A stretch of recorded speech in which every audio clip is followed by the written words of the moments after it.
Olá pessoal, tudo bem com vocês? O áudio está bacana, a imagem.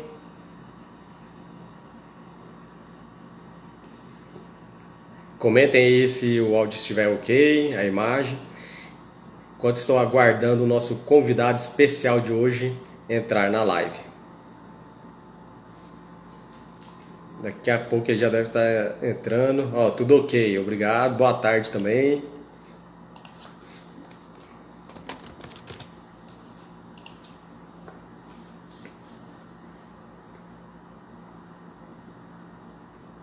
Hoje estamos aqui, pessoal, reunidos para uma super live sobre planejamento financeiro e investimentos.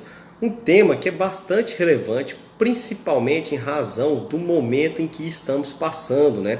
Com essa crise econômica, não só concentrada aqui no nosso país, no Brasil, mas sim também em demais regiões do mundo, tá? Que essa crise ela já pegou um amplo globalizado, né? Então ela já está acontecendo em vários lugares do mundo em razão do coronavírus. O que acontece, né? Nesse momento, né, é mais importante nós mantermos um bom planejamento financeiro e, além disso, né, maximizarmos o nosso ganho. Olha aí, o nosso convidado está entrando. E João, tudo aí? bem? Tudo Tá me jóia? escutando? Joia, Perfeitamente. bacana Deixa eu demais. só ajustar aqui a câmera, que eu faço uma gambiarra aqui para conseguir posicionar Tranquilo? essa câmera aqui. Beleza, bacana demais. Obrigado aí pelo convite. Bom, então, Botei até o pessoal, paletó. Já que eu ia falar com os advogados, botei até o paletó.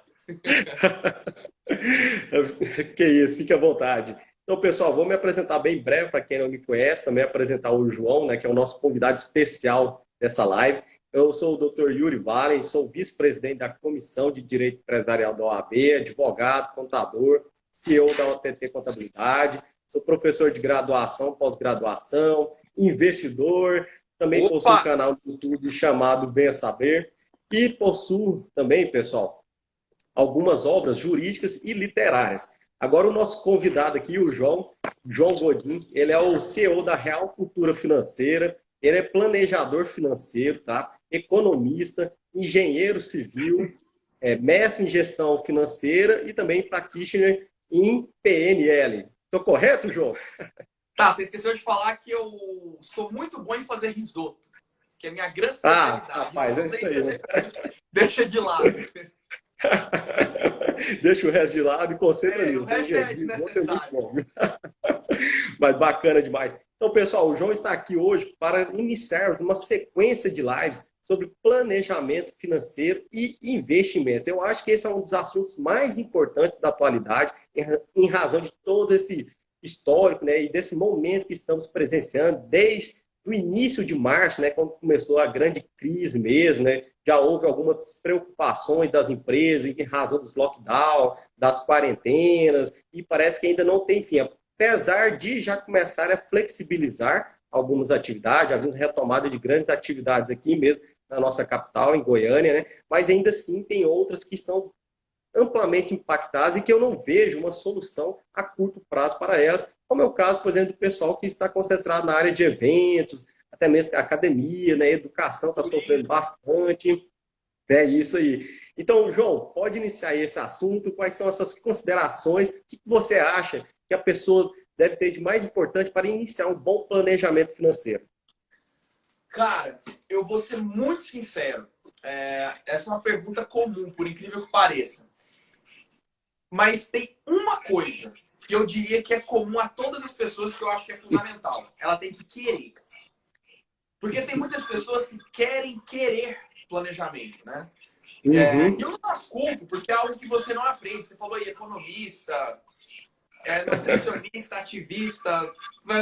Você falou tanta coisa e apesar de todas as formações, em momento algum, eu aprendi o que é planejamento financeiro. E às vezes as pessoas querem querer planejamento. Elas não querem de fato.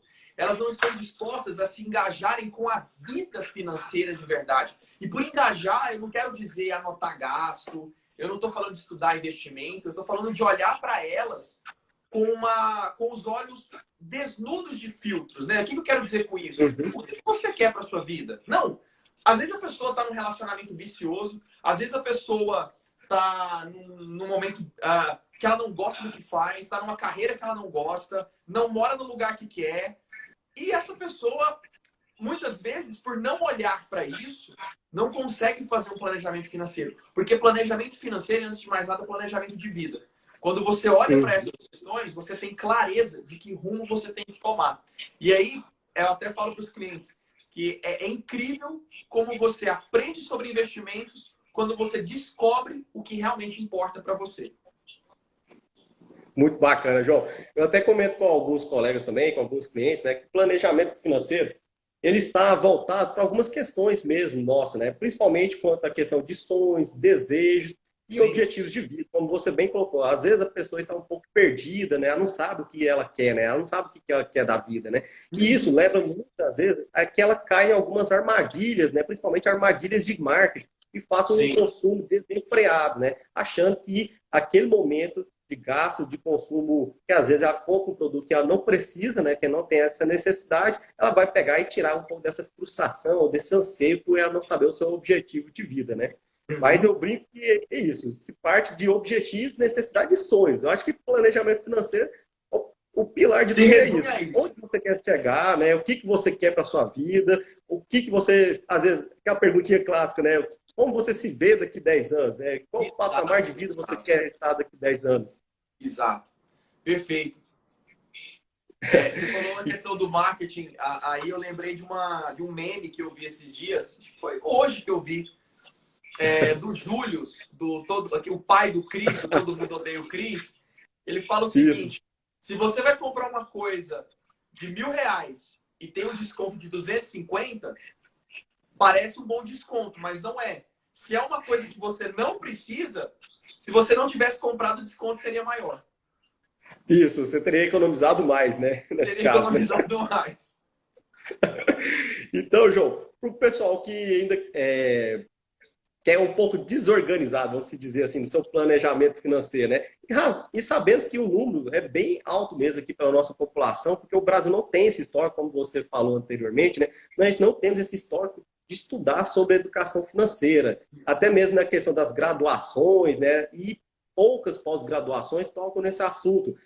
Por exemplo, você é formado em economia, engenharia civil, eu sou advogado, contador também, e todas essas profissões, quando você está se formando na graduação, nenhuma matéria vem para pegar e educar a pessoa no sentido de desenvolver uma vida financeira, às vezes sustentável, fazer um bom planejamento para a sua vida, né? Então, quais são assim, as dicas que você dá, quais são os pilares que você acha mais importantes para quem quer começar a ter esse bom planejamento financeiro pessoal? Cara, boa pergunta. Você tocou nesse assunto, eu vou até convidar, porque vai ter assim, eu nem ia falar, mas você falou, eu vou me sentir obrigado. Vai ter uma live no Instagram da Real na terça que vem. A gente está fazendo uma série com os planejadores. E falando da história de vida dos planejadores e como que o planejamento se encaixou na vida dele. Na próxima, vai estar uma planejadora que formou comigo em economia e o tema é: por que economistas não sabem nada de planejamento? Apresentando 2 economistas. Cara, e é uma vergonha, porque você não aprende, você passa a vida toda aprendendo a ganhar dinheiro. Então, se você tem uma formação básica, né? Se você tem 2 faculdades também, mas vamos pegar, normalmente, as pessoas passam 8 anos para aprender a entrar no ensino médio, mais 3 anos para aprender a passar no vestibular, mais passando, se não tiver cursinho, mais 4 anos para terminar e aprender uma profissão. Ao todo já deu 8, 3, 11 com 4, 15. No mínimo, 15 anos da sua vida para aprender a ganhar dinheiro. E nem 1 minuto para aprender a gastar dinheiro. E o resultado que as pessoas obtêm na vida decorre de 2 fatores. Da capacidade que ela tem de ganhar e da capacidade que ela tem de gerir dinheiro. Isso vai trazer o resultado. Às vezes a pessoa ganha muito dinheiro, mas a capacidade dela de gestão é tão baixa que ela é endividada, ela não consegue realizar os objetivos, ela não tem qualidade de vida. E eu conheço pessoas, eu estava até comentando com o meu sócio aqui, o Gustavo, que tem uma cliente nossa que ganha R$1.600 por mês e, não me pergunte como, tem R$30.000 investidos. E ela nunca Olha ganhou que mais do que diferente. isso. Eu fiquei assim, eu falei, gente, você vê como que isso é verdade, né? Então, eu acho que o primeiro pilar de um planejamento financeiro é o seguinte: antes de mais nada, você tem que tomar consciência de que se você não aprender a gastar dinheiro, né, você não vai ter resultado. Então, mas eu quero aprender a gastar. Então, eu vou te dar 4 etapas, que coincide, inclusive, com o método que a gente usa de planejamento aqui na Real, que a gente desenvolveu. O primeiro passo é: tenha clareza do seu estado atual. Quando você pergunta para uma pessoa qual que é o primeiro passo para se montar um planejamento, para atingir um resultado na vida, para realizar um sonho, aí a pessoa fala, saber onde eu quero chegar. Redondamente errado. Eu até brinco com o cliente. Vamos imaginar, o pessoal que está aí assistindo, imagina que você vai ser vendado, eu vou colocar uma venda no seu olho, imagina que todo mundo aqui sabe onde mora. Você sabe onde você mora, Yuri? Sei, mas que isso aí. Vamos ver.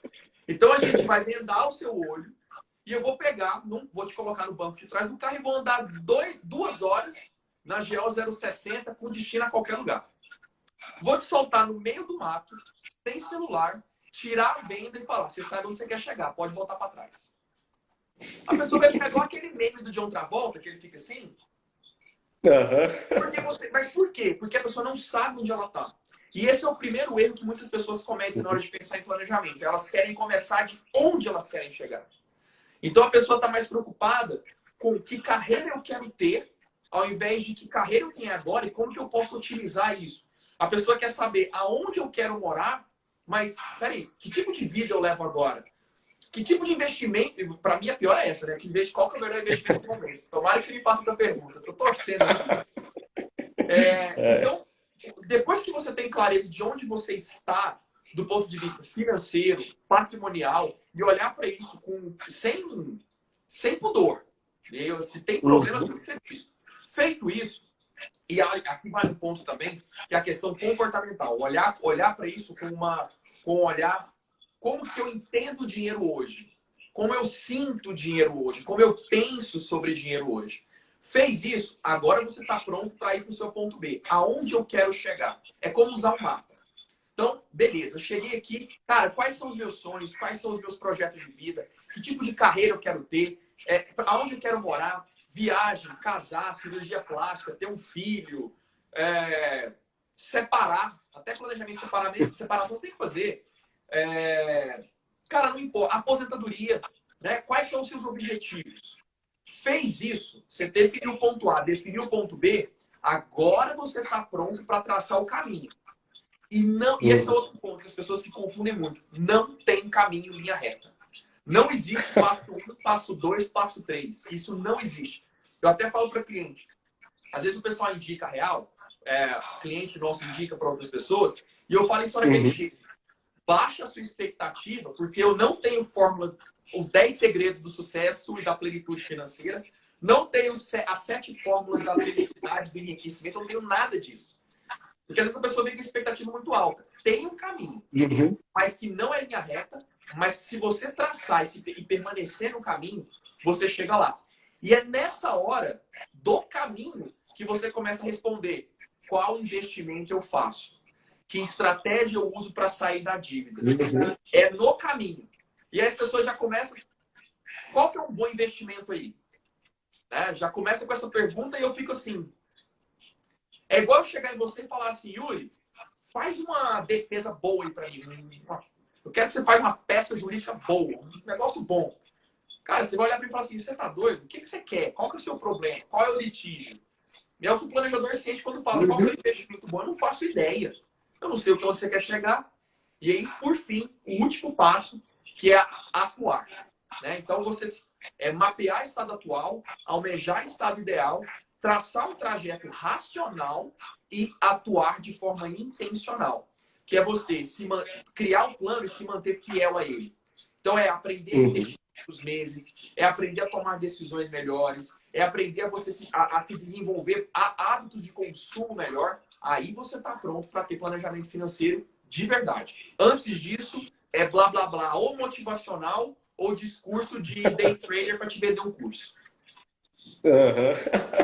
É muito bacana tudo que você falou, João, porque realmente as pessoas, né, eu falo que é até um pouco cultural nosso, né? Que elas ficam muito presas à questão da lei do menor esforço, da lei Sim, do menor esforço. Então, o que ela quer, né? Ela quer aquilo que já vai resolver o seu problema de imediato. Até brinca, às vezes a pessoa tem 20, 30 anos de desorganização financeira e ela acha que o planejador financeiro, no dia seguinte, vai fazer milagre, vai organizar toda a vida dela, que ela levou 30 anos para desorganizar, né? E nós sabemos perfeito. que não tem milagre, né? Não tem milagre. O que tem é muito Perfeito. suor, esforço e vontade própria, porque não adianta também você ficar instigando a pessoa para ela sair daquela situação que ela mesma se colocou, se ela não tem a própria vontade e esforço para isso, né? Com Então, eu acho certeza. bem perfeito essas colocações suas. Eu acho que vai de encontro com várias ideias mesmo. Eu tenho próprio, né? E como você até brincou, é discurso motivacional e É, day trade, porque tem muita gente que utiliza isso, né? Como eu até fiz uma crítica a um livro que eu li recentemente do Paulo Vieira, que é o Fator de Enriquecimento, que na capa fala, olha, seus problemas solucionados em 6 meses, você vai ficar milionário, quase, falando isso, né? Estampado na cara do livro. E nós vemos que não tem nada disso, né? Não existe um milagre, né? Não existe um milagre. Então as pessoas não podem cair nesse discurso, às vezes, né? Que essas pessoas elas são treinadas em algumas armadilhas do marketing, que eles trazem o quê? É justamente que é viés da confirmação para tentar o quê? Você já está procurando uma informação. Tudo que você quer é que aquela pessoa fale exatamente o que você quer ouvir. Você não, exato. até mesmo cultural, nós não estamos preparados, né, muitas vezes, para escutar críticas, mesmo que sejam construtivas, né? Então é por isso que as pessoas têm alguns problemas, né, no meio do caminho. Mas, aproveitando aí sobre esse planejamento financeiro, né? Uma pessoa hoje, por exemplo, que está endividada, que está desorganizada financeiramente, né? Além dela traçar, fazer esse mapa dela, que ela precisa ter, ela precisa ser honesta com ela mesma, né? De colocar o seu momento atual, o momento que ela quer chegar e agir. Qual que é um dos primeiros passos que você verifica que ela deve começar a agir? Eu pergunto isso, João, porque assim, advogado, nós advogados, temos um pouco, né, é natural, tem um pouco de falta de controle financeiro, principalmente quanto nas nossas receitas, nossos recebimentos de honorários. Né? Às vezes pinga um aqui, pinga um ali, vai pingando no decorrer do mês, você vai retirando, vai já usufruindo daquele dinheiro, e depois no final do mês, alguns colegas, né, por exemplo, eu sou contador, faço contabilidade de vários colegas advogados, alguns no início eles nem sabiam quanto que eles tinham de receita mensal, né? Porque vai pingando aqui, vai tirando, vai gastando e depois no final do mês eles não sabem quanto que receberam e muito bem quanto que eles gastaram também no final do mês. Cara, sua pergunta é muito boa. Porque é um dos mitos que as pessoas têm de achar que você só consegue fazer planejamento quando você tem receitas recorrentes todo mês, no mesmo valor. Ganho 5 mil por mês, todo mês. Aí dá para fazer planejamento. Ganho 10 mil mês sim e nada no mês não. Você não pode fazer planejamento. Isso é uma falha muito grande. É mais um motivo para você ter planejamento.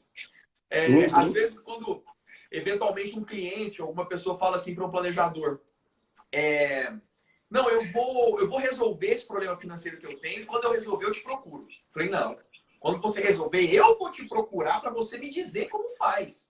Porque você não tem que procurar médico quando você não tem dor. Você tem que procurar o É. médico quando você tem um sintoma. Né? Se você já resolveu, você não precisa de um planejador.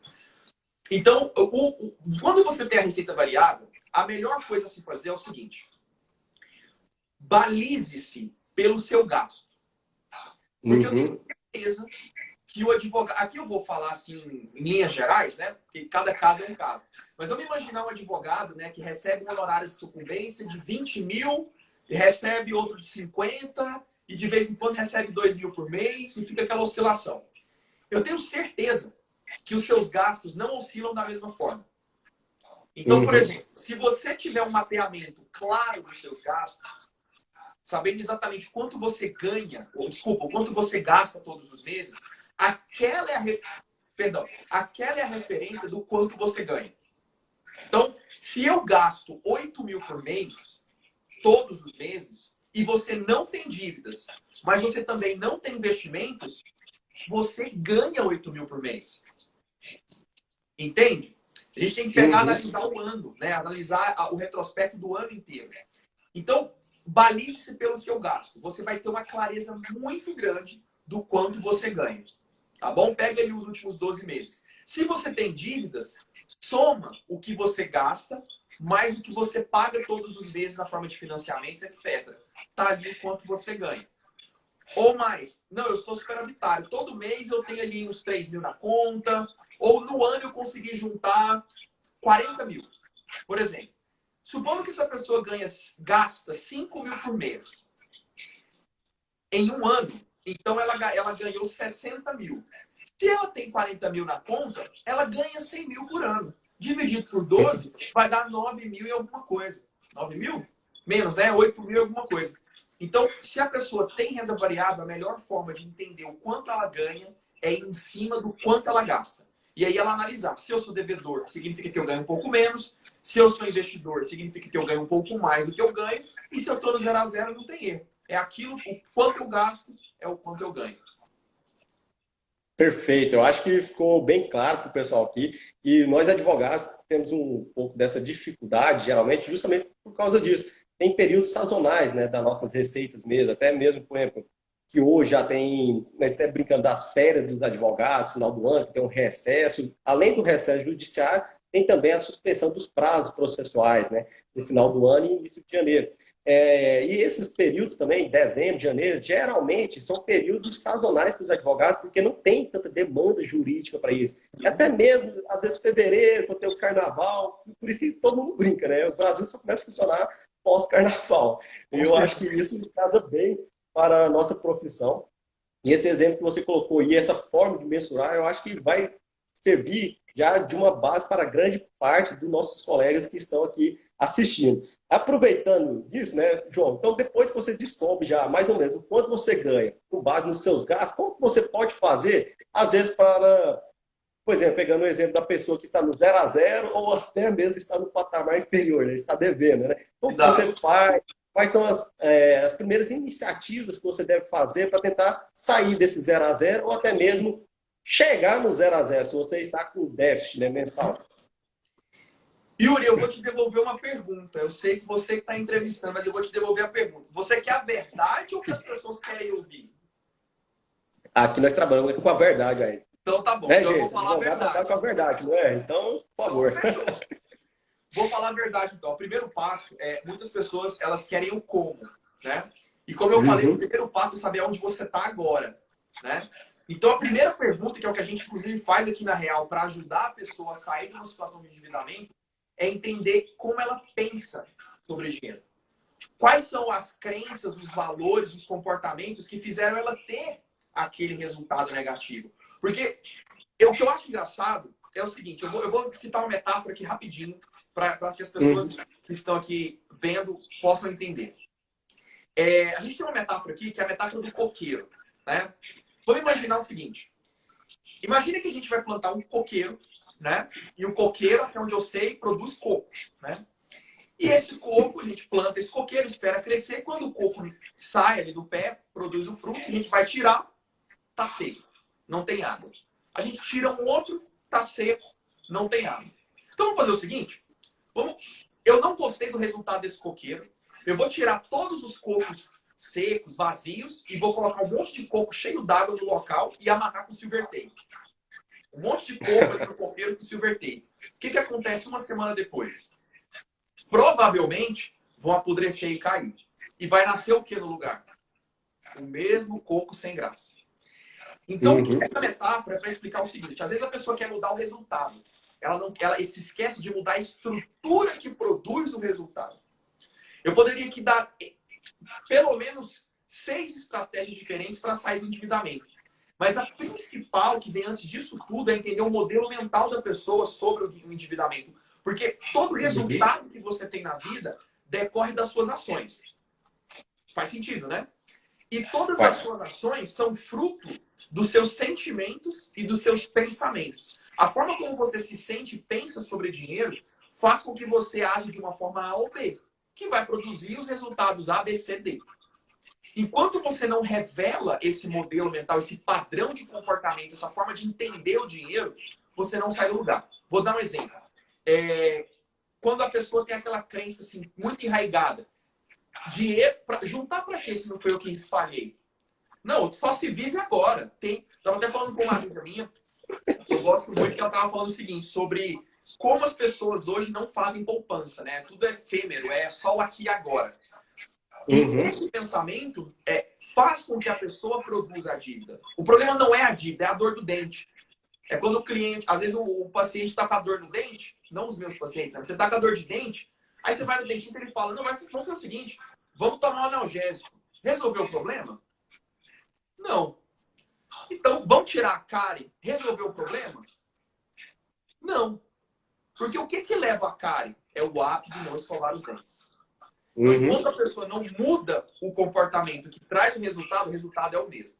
Disse toda essa enrolação toda, por quê? Porque eu já tive vários clientes que eu já atendi, os planejadores da Real já atenderam, que muitas vezes vinham para o trabalho, resolviam o problema da dívida rapidamente, 6 meses depois ele voltava.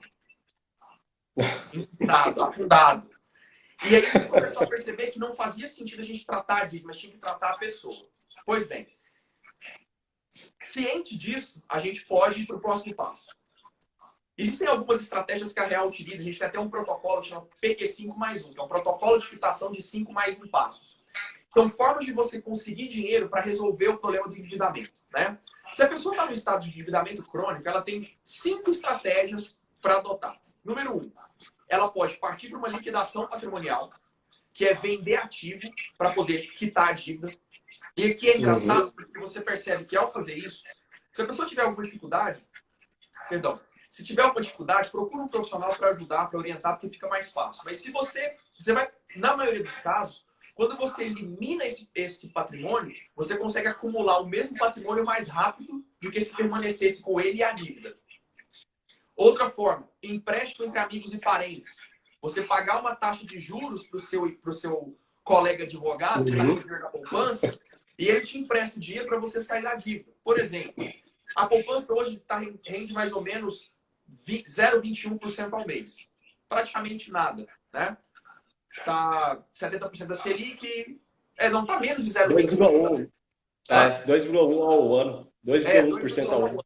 Então tá menos. Dá um 0,175 ao mês. Nada.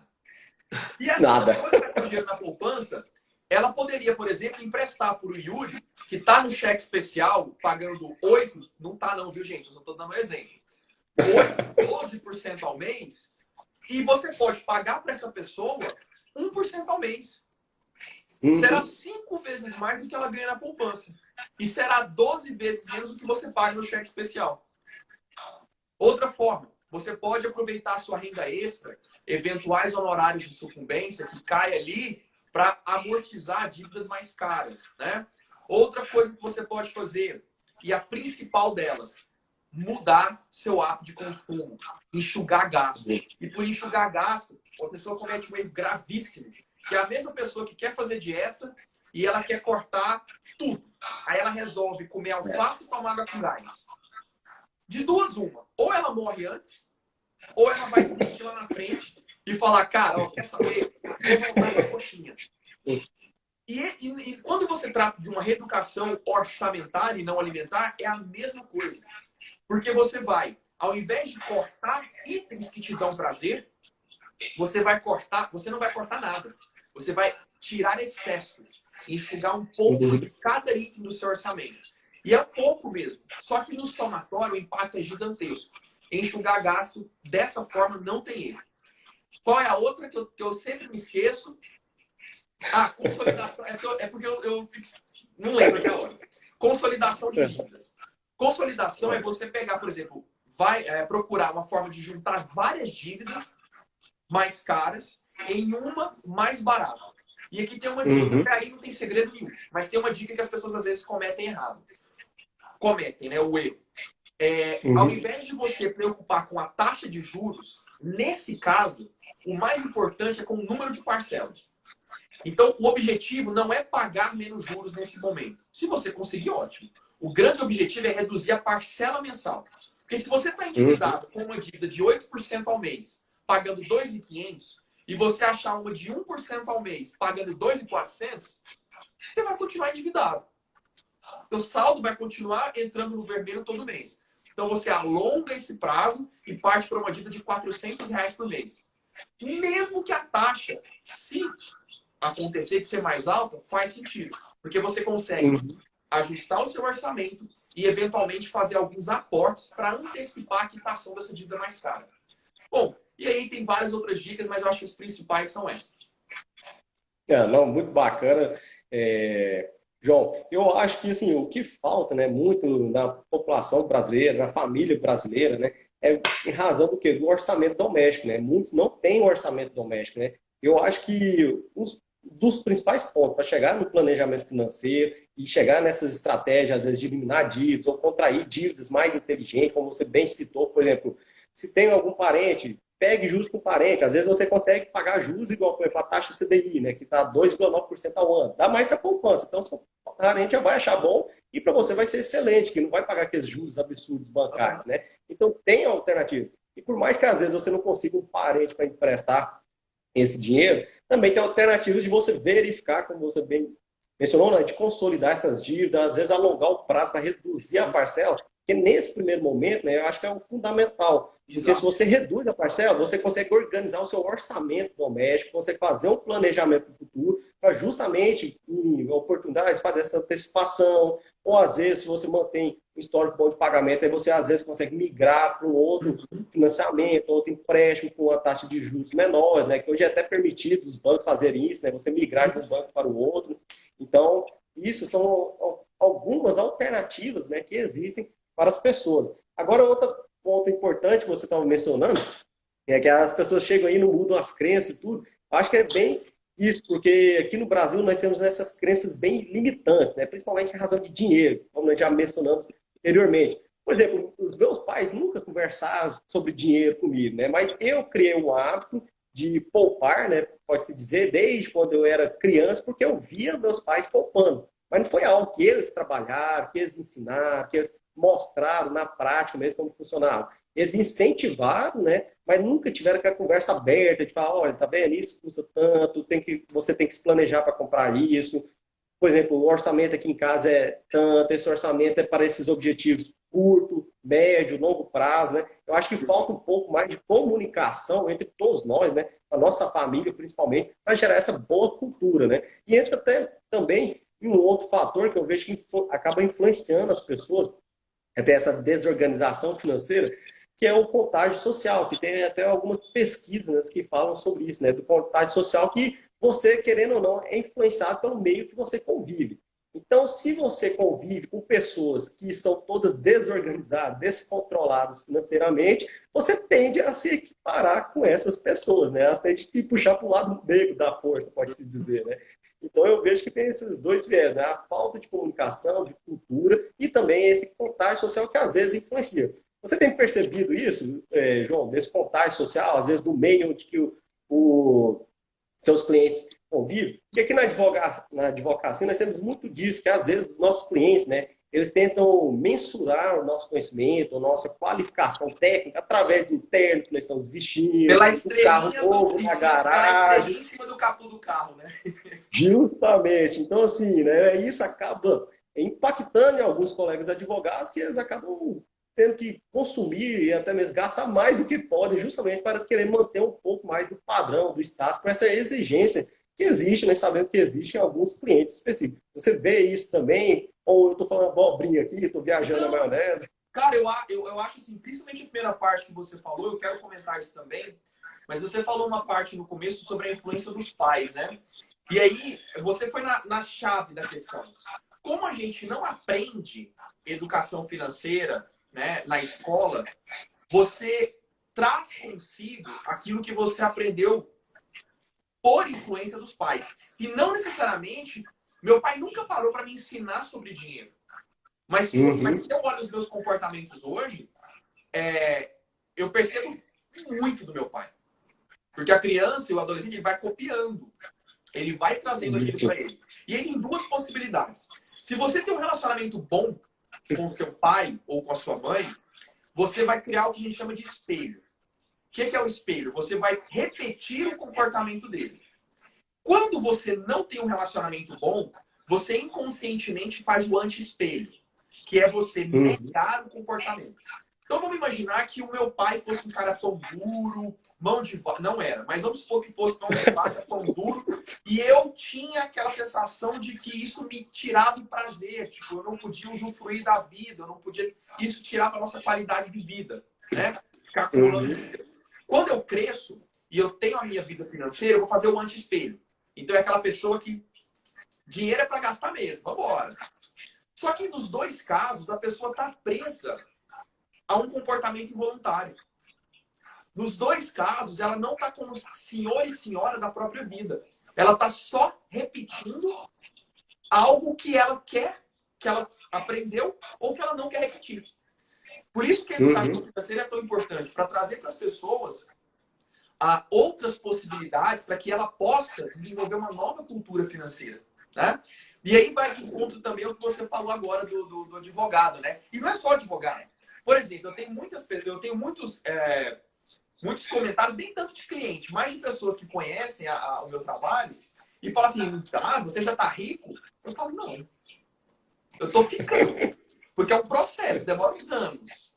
Né? Eu estou no processo de me enriquecer, mas não estou nem perto ainda. Né? Agora, eu acho que a gente tem que lembrar do princípio da congruência. Por exemplo, eu acho inadmissível um planejador financeiro que tem dívida. Porque eu não vendo riqueza. Eu não quero se transformar na pessoa mais rica do cemitério. Eu vendo qualidade de vida. Eu vendo tomadas de decisões melhores. Eu vendo cultura financeira. Eu vendo isso. E uma pessoa que tem essas coisas, como um planejador financeiro, não pode ter dívida.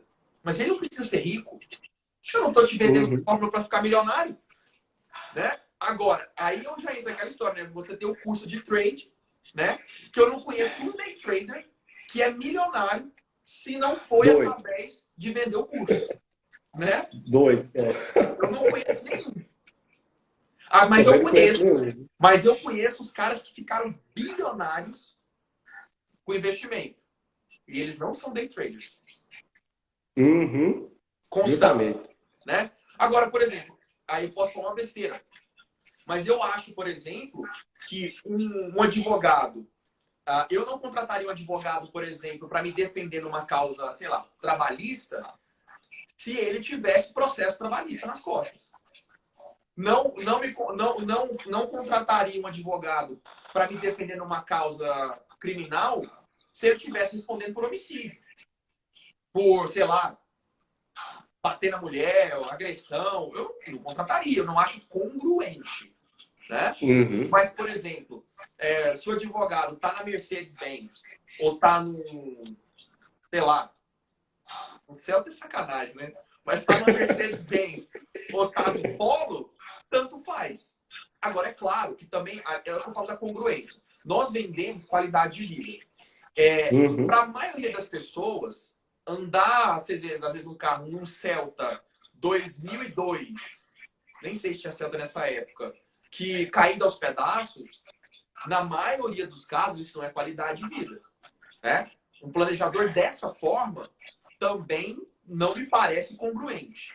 Né? Mas ele não precisa estar no Mercedes-Benz para falar, nossa, eu sei dizer o que você precisa para melhorar a sua vida financeira. Porque a gente não vende riqueza. E eu acho que vai muito nesse sentido. Eu me lembro do meu pai comentar também que ele tinha Meu pai já faleceu. Eu tinha 19 anos quando ele faleceu. E aí ele teve alguns infartos no decorrer do caminho. E eu me lembro dele me contar que ele chegava no cardiologista e o médico fumava 2 carteiras de cigarro por dia. O exemplo bom. Então, assim, eu não acho congruente. Né? Eu acho muito mais... E eu acho que isso também vem do amadurecimento. Né? Eu acho que a hora que as pessoas começarem a perceber que não adianta você ter um Mercedes, um Evoque parcelado em 60 vezes com suaves prestações de R$5.000 por mês. É o cara que estacionou na Land Rover numa casa de 2 quartos caindo aos pedaços. Né? Eu gosto muito de entrar em condomínio fechado e perceber os carros. Você vê muito menos carro importado, né, do que assim em outros lugares. Eu vejo muito carro. Cara, você vê aquela mansão, às vezes com um Voyage na porta. Eu falo, gente, mas... Porque eu acho que é muito mais ser do que aparentar ter. Ter é fácil. parcela em 60 vezes, você vai conseguir qualquer coisa na sua vida. Mas ser de verdade é mais difícil. E aí a pessoa precisa não só exercitar isso, como assumir isso para si. Uma vez eu fiz um treinamento, eu estou me delongando um pouquinho na resposta, porque eu adoro o tema também. Eu fiz um treinamento Pode ficar à vontade. que diz o seguinte: nada é mais lucrativo no mundo do que a integridade e a autenticidade. Além de sexo, é lucrativo. E eu vou dar um exemplo muito prático. Geralmente, quando as pessoas falam de planejamento, elas estão muito assim, elas imaginam um cara de terno, né? O camisa. Elas imaginam um advogado. Todo mundo que me vê no lugar pergunta assim: você é advogado? Eu usava terno, tudo e tal. Só que eu comecei a perceber que aquilo não era muito parecido comigo. Né? Eu sou um cara brincalhão, eu adoro tatuagem, tenho o braço todo tatuado, a perna toda tatuada. E eu falei, cara, você quer saber de uma coisa? Vou falar um palavrão pedagógico. Foda-se. Foda-se, eu vou assumir quem eu sou de verdade, eu vou assumir a mim mesmo, com as minhas deficiências, com os meus problemas, com as minhas virtudes e com os meus gostos. E quem quiser, me compre. Gente, o curso estava certo. Foi impressionante. Hoje eu atendo cliente de camiseta, aqui no meu escritório, estou na minha sala aqui. O cliente vê meu braço tatuado, uns olham assim, mas a minha carteira praticamente dobrou. Eu passei a cobrar o dobro do que eu cobrava. E é verdade, quando a pessoa percebe quem você é de verdade, que aquilo é íntegro, autêntico, cara, é lucrativo demais. Dá muito dinheiro. Porque é verdade, as pessoas elas estão carentes de verdade. Você falou anteriormente da rede social, eu acho que as pessoas não deveriam se enganar. Porque o cérebro percebe aonde há falsidade. Entendeu? Existe aqui na parte de trás do cérebro, esqueci o nome, que ele é responsável por interpretar, a gente não percebe, isso é inconsciente, a gente não tem controle sobre isso, interpretar expressões faciais e postura corporal. E a gente sabe quando não é congruente. Ontem, eu estava justamente com o advogado, por acaso fechei o contrato, eu não atendo mais, mas eu passei para um outro planejador, e ele falou assim, cara, eu precisava de alguém vendendo igual a você no escritório. E eu pensei, eu falei, caramba, que legal, né? Eu fiquei honrado, né? Geralmente advogado articula tão bem. Eu falei, cara, eu não faço nada. A única coisa que eu faço é ser eu mesmo. Achou bom, não achou, foda-se. E as coisas vêm. É impressionante. Dá dinheiro mesmo, é lucrativo, porque as pessoas percebem e elas querem se conectar a pessoas que são verdadeiras. E não a pessoa que eventualmente tem a estrelinha lá, mas não consegue nem pagar a pensão do filho porque está endividada por causa da Mercedes-Benz. Muito bacana, João, muito bacana. Nosso tempo já está avançando bastante, então vamos falar um pouquinho agora sobre investimento. Pessoal, nós não vamos colocar alguns spoilers, né, João? Porque nós planejamos algumas lives aí bem bacanas, e essas lives já vão ser um pouco mais técnicas, né? Sim. Vão ter mais informações precisas, mas vamos falar um pouquinho, porque igual nós estamos mencionando, eu particularmente parto do princípio, né, que o planejamento, além de você ter essas crenças, você, como se pode se dizer, né, se autovisualizar, ver onde você está hoje, como você bem mencionou, onde você quer chegar e, às vezes, traçar os seus planos para você seguir e chegar no seu objetivo final. Mas, para isso, né, tem algumas questões que você precisa saber bem, né? Sim. E uma dessas questões é justamente saber investir, mas não que você vai virar um especialista, vai tirar o CNPI para poder ser analista de investimento. Não precisa. E outro ponto fundamental é que não precisa ser multimilionário, né, João, para começar a investir, pois qualquer investimento, seja mesmo na bolsa, seja na poupança, que eu queria falar primeiramente, que apesar que muitos falam que não é investimento, né, e hoje está quase zerado, até mesmo na bolsa de valores, que tem todo aquele mito, aquele medo, né, das pessoas. Então, eu acho que o primeiro passo para a pessoa começar a investir, assim como você falou do planejamento financeiro, é fazer uma autoanálise, né? Que por isso que existem alguns testes, né? Que é análise de perfil do investidor, switchability, né? Que é algumas corretoras de investimento criam um teste para mensurar que se você é conservador, moderado ou agressivo para liberar os ativos, você vai poder comprar ou até mesmo vender, né? Eu falo que esse eu acho que é o principal ponto para quem quer começar a investir, é também se autoanalisar, e verificar se ele está sujeito a risco. Lógico que, gente, que o risco e retorno, até brincamos, né? Eles andam quase juntos. Mas no sentido que, quanto maior o risco, maior também poderá ser o retorno. Quanto menor o risco, menor é o retorno. Nós temos a poupança que não deixa mentir, né? Então, o que você vê aí como assim, os principais pontos para investimentos para as pessoas que querem começar? Cara, primeira coisa, jogar fora essa história desse suitability. Eu tenho um nojo desse suitability, porque assim, ele na verdade é só uma desculpa para te ser mais assertivo na hora de te oferecer alguma coisa. Para isso que as corretoras e os bancos usam. Para te oferecer alguma coisa que você vai comprar. Se eu sou supostamente, se eu sou um investidor agressivo, vão me oferecer coin, vão me oferecer ações. Mas se eu for conservador, vai me botar ali no CDI que paga menos do que a Selic. No CDI não, no fundo de renda fixa que paga menos que a Selic. Então, a primeira coisa, esquece isso. Eu tenho clientes que são, a maioria dos meus clientes são conservadores e tem ali aproximadamente um patrimônio com mais de 60% em ações e fundos imobiliários. Mas deu conservador. Tanto que eles vão pegar o suitability na corretora e falam assim, não, bota tudo na do meio aí só para liberar o home broker. Porque a gente, eu falo brincando, mas isso é muito sério. A gente combate esse rótulo. Porque isso é rótulo. O que define investimento é objetivo. Por que eu vou investir em Tesouro Selic, porque deu conservador, se o investimento que eu quero é para minha aposentadoria daqui a 30 anos? Não tem nada mais lucrativo e rentável do que uma boa ação de uma boa empresa. Isso é verdade. E não existe boa empresa que cai por 30 anos.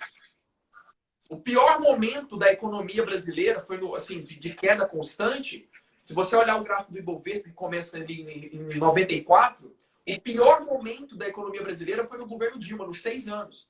Que a Bolsa caiu, recuperou da crise de 2008, e ela veio caindo em 2010, e ela em janeiro de 2010 vem caindo. Você traz um traço quase com uma linha reta, de queda até o impeachment. Então, 6 anos para um investimento de 30 não é nada. Aí, então, primeira coisa é isso. Você tem que focar no seu objetivo.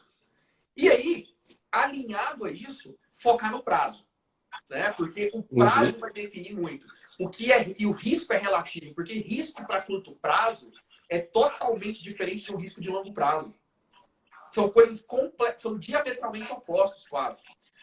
Por exemplo, se você tem um objetivo para o ano que vem, esquece essa história de ação. Ação não serve para isso. É arriscado, você pode tomar uma traulitada. Né? Eu vou dar até um conselho. É melhor você pegar o dinheiro e apostar num cassino, num bingo, no dominó. Mas esquece isso. Agora, para o longo prazo, não faz sentido você deixar um dinheiro no fundo de renda fixa. Não faz sentido. Vou falar aqui uma heresia. Quem quiser depois me pergunta que eu explico. Mas não faz sentido você investir numa previdência privada. É uma loucura. É uma loucura. Né? Então, gente que às vezes... Ou então compra seguro... Eu vou falar nome para não formar um processo. Mas então, vende às vezes seguro de vida vendendo como aposentadoria. Eu sei qual que você está falando. Porra! Então, assim... E aí eu acho que faz sentido também um detalhe. Eu não sei se as pessoas já perceberam, mas quanto maior o prazo do investimento, menor é o nível de análise. E mais, talvez não, apaga o menor. Mais simples é o nível de análise. Tá? Se você vai partir para um day trade, vamos lá, day trade com opções binárias, day trade com derivativos, aí você vai ter que analisar muita coisa. É complexo, é matemático, é muito complexo. Se você parte para um investimento de longo prazo, cara, eu quero entrar para ser sócio da empresa, eu quero entrar para beber do crescimento dessa empresa, eu quero entrar para receber os dividendos dessa empresa, cara, é muito simples. E aí, eu não vou dar spoiler, como você mesmo falou, que a gente vai ter a live falando só sobre investimentos em ações de forma técnica. Todo mundo, eu vou provar isso na live. Todo mundo sabe investir em ações. Eu topo o desafio, eu vou provar ao vivo que todo mundo sabe investir em ações. Só não sabe disso ainda. Mas não vou dar spoiler. Vocês vão perceber que, cara, e é simples. Porque você foca no que realmente uma ação foi feita. ser sócio de uma empresa, entrar para beber do crescimento disso, e aí sim você vai ganhar muito dinheiro, né? Do longo prazo. Mas especulação de curto prazo é complexo, não é para amadores, e eu, sinceramente, não faço, não gosto, não quero aprender a fazer, porque o meu foco é me tornar sócio de grandes negócios. Lembra que eu falei dos bilionários? Os bilionários não fazem day trade, eles compram todos os meses. Justamente, esse mito, né, que tem muito, que as pessoas criam em torno do day trade, que você vai ficar rico da noite para o dia, né, tem muito a ver, igual nós mencionamos no início, né, que a pessoa hoje está naquela lei do menor esforço. Ah, eu quero ficar milionária hoje, ou eu quero ter um bom planejamento financeiro para livrar de todas as minhas dívidas amanhã, porque eu preciso pegar depois de um empréstimo bancário para comprar uma casa nova.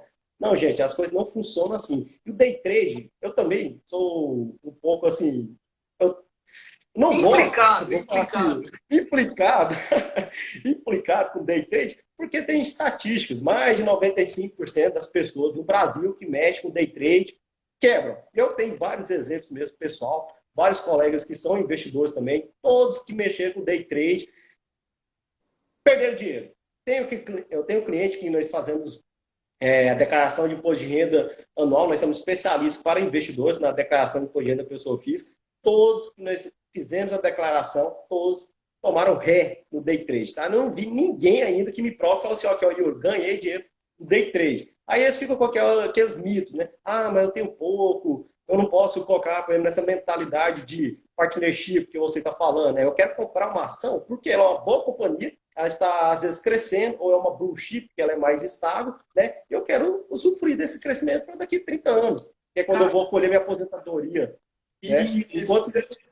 Pode falar, pode falar. Só para concluir. Então, tem muito esse mito do day trade, que eu conheço pessoas que falam, ah, não, mas eu tenho pouco para começar, não dá para começar com isso, eu tenho que tentar maximizar os meus ganhos, porque eu estou começando com pouco. Eu falo, mas você viu esse pouco que você já está nesse curto prazo, se você tivesse colocado bons investimentos e aproveitar dessa rentabilidade, você tinha ganhado. E o bom dos investimentos, vamos falar assim, só um pouquinho, vai ser muito spoiler, da renda variável, né, João? É por causa disso. Você ganha, eu brinco assim, você ganha duas vezes. Uma, porque eles te pagam, às vezes mensais, como os fundos imobiliários, ou trimestrais, semestrais, anuais, como as ações, e também porque tem essa valorização no longo prazo. Tem a valorização no longo prazo. Se não é um ativo podre, pode-se dizer, né, que está totalmente especulativo, você verifica que se você pegar o histórico dele na cotação na Bolsa de Valores, tenho certeza que por mais dessas quedas, até mesmo em março, que a Bovespa caiu para 60 mil pontos quase, eu tenho certeza que aquela ação estava custando mais caro do que 10 anos atrás. Eu tenho certeza disso. Certeza disso. A pessoa que investiu... Vamos pegar aqui a famosa, né, Maglu, a famosa Magazine Luiza. Eu tenho um caso para te contar sobre ela, viu? Depois eu conto, depois você quero saber. A pessoa que investiu em Magazine Luiza há 5 anos atrás, ela está se lixando com a Corona. A ação não vai voltar para aquele valor jamais. Ela está num outro patamar, é outra empresa. Então, é comprar qualquer pessoa. Não tem erro. Qualquer pessoa que comprou a ação de qualquer banco dos grandes, Itaú, Banco Brasil, Bradesco, Santander, qualquer pessoa que comprou essa ação nos últimos 10 anos, multiplicou por pelo menos 7 o patrimônio. Sem ficar comprando e vendendo. Só compra. Entendeu? Justo.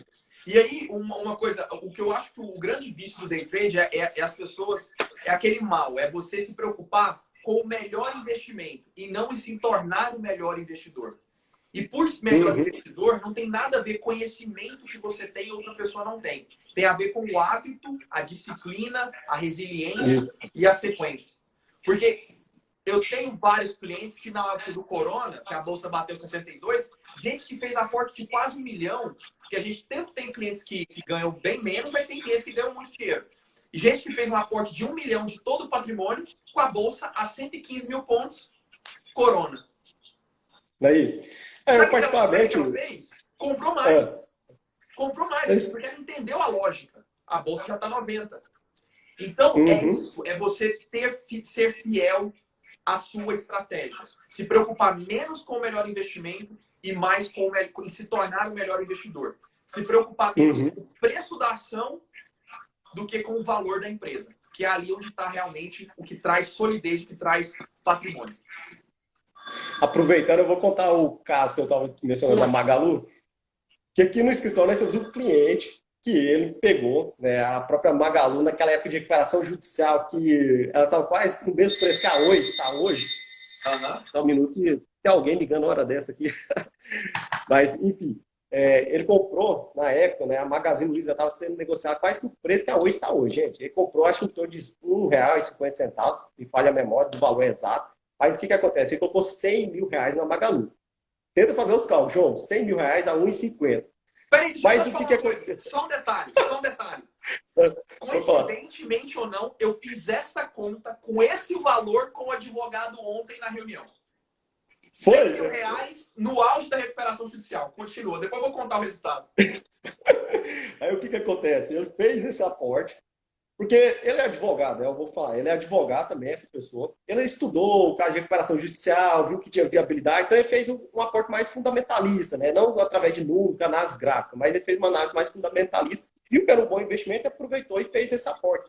Só que o quê? Né? O mercado, nós sabemos que é renda variável, então oscila. E nessas oscilações, acho que chegou a cair para R$ 1 as ações, aí já ficou desesperado, e não, perdi dinheiro, tem que vender, bolsa realmente não é para amador, né? Não é para qualquer um. Aí ficou naquele anseio, mas ele falou, não, vou tentar segurar um pouco. Aí passou alguns meses, aí ela subiu mais ou menos uns R$ 2, ele falou, agora está na hora de vender, vou tirar R$ 30 mil líquido, pagando imposto de renda e tudo. Então foi um bom investimento, né? De 100 mil, tirou 30 mil líquido de imposto de renda, 30%. Mas agora no preço que está hoje, meu amigo, ele teria em torno, acho, de uns 20 a 30 milhões de reais de patrimônio dele, só com essa valorização de em torno de 5 anos. Não foi nem 5, foram 4 anos. Foram 4 anos. E detalhe, eu fiz a conta no auge, assim, a menor cotação da Magazine Luiza. Se você comparar com hoje, se você tivesse investido R$ 100 mil, não, eu fiz a conta com R$ 185 mil. Você teria hoje 88 milhões de reais. Aí. Gente, mas você sabe quem que ganhou isso? Só tem uma pessoa que ganhou isso. Só uma. O Henrique Breda, do Alaska Black? Não, o Breda não. Só tem uma. O nome dela é Luiza Trajano.